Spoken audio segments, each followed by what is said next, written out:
Quick question, how many doctors in the audience? One, wonderful. How many biologists here? 2, 3, 4, 5. And here's the problem. There's virtually nothing in the startup world run by doctors or biologists.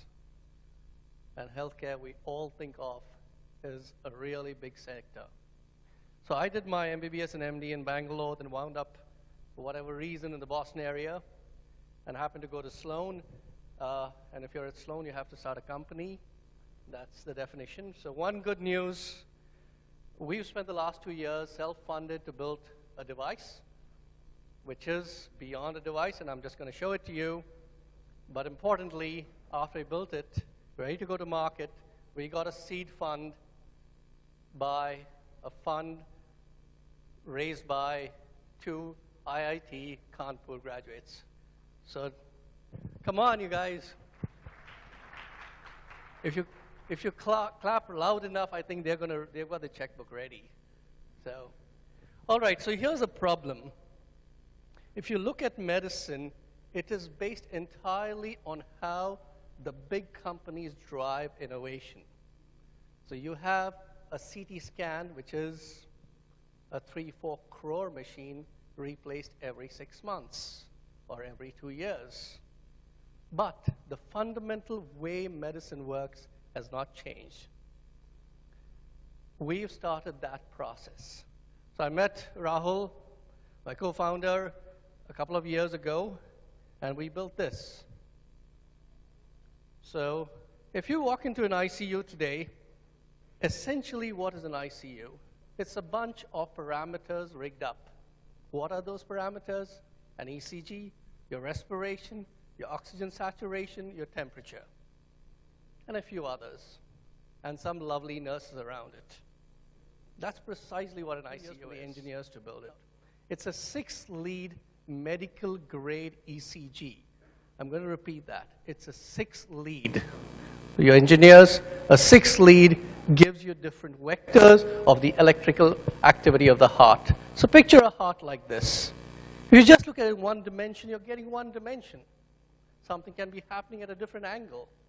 So unless you have multiple insights into the heart, you will not get an accurate picture of the heart. That's one. Second, these electrodes are glass. They are dry electrodes. If you were to think of someone, you have to put gel, stick on something, and that's how you get it. Third, it's got a bunch of sensors.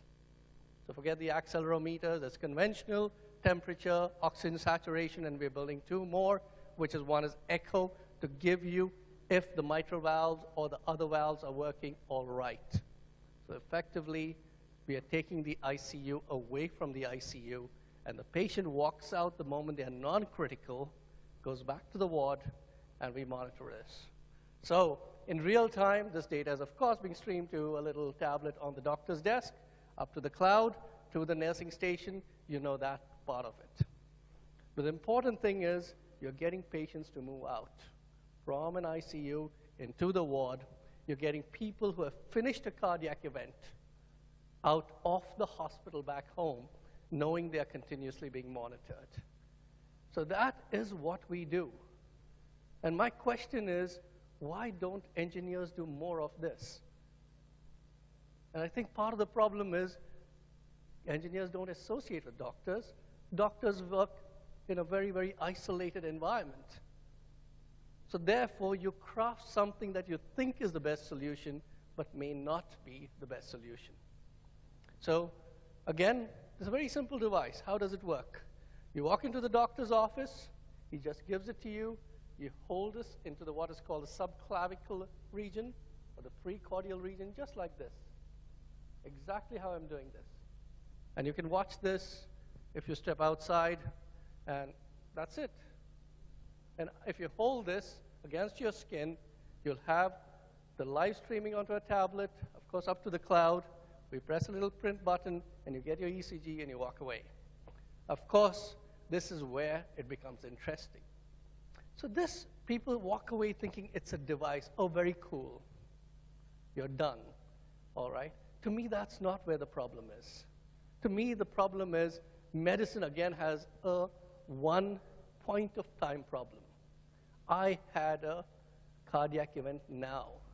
I had my medical evaluation last year. The moment we have this, you will have data on the cloud, and every subsequent time you do this, you'll have the process being inferred. Now you guys who play with big data, think about it. Historically, how much of data is being stored? And in the course of a few years, the same patient's data, how is it beginning to vary? On multiple parameters, on the ECG, on the respiration, on the oxygen, on how the valves are functioning, and slowly we'll have the BP built in. So effectively, you begin to now say, okay, I'm predicting, or the predictive algorithms are coming into play. Now the big data is coming into play. So I'd like you engineers to start thinking about that. That medicine is not about taking current data. You've got to build the interface into the patient. Build the interface into the patient. So I'll wrap up there with a few thoughts. One, don't do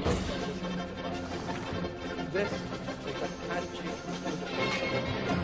Value is assured value. We all know of someone's cholesterol is off. We all know that everybody has a chest problem now and then and thinks, hey, I'm having a heart attack. Invariably, before you come onto stage, you're having a panic attack. Okay, that's a joke. You've got to laugh now. All right. So that is one. Second, this is how you create artificial intelligence, machine learning, and big data. First, generate it. If you look at most companies who really do a good job, they build an end-to-end model. They build the hardware, they build the software, they deploy it, and they manage it. And most companies who really succeed have to know all these components. Otherwise, you're plugging in. And if you're plugging in, there is a limitation. So that's one. Second, that you can use it in multiple situations. One, at the spot, you put it on there, 20 seconds later, you've got an ECG, respiration, etc. 20 seconds. Think about the conventional way.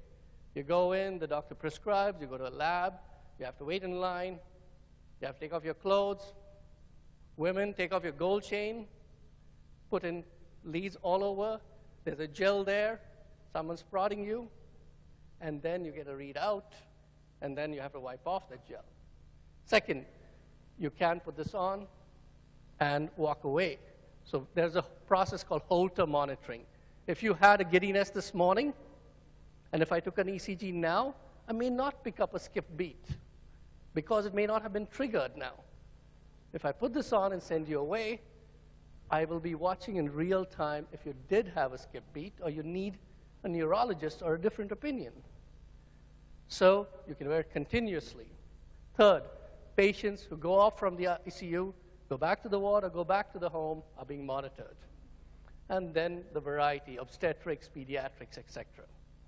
So I'd like you to think about that. And lastly, very importantly, as far as I know, this is the only medical grade 6-lead wearable that exists. It took us 2.5 years to build this. The hardware is the challenging part. The software, of course, you guys, you know, you can fix it. So there's enough of talent out there. Again, I'll repeat that, medical grade. Because you don't want to go away, hey, I've got a Fitbit.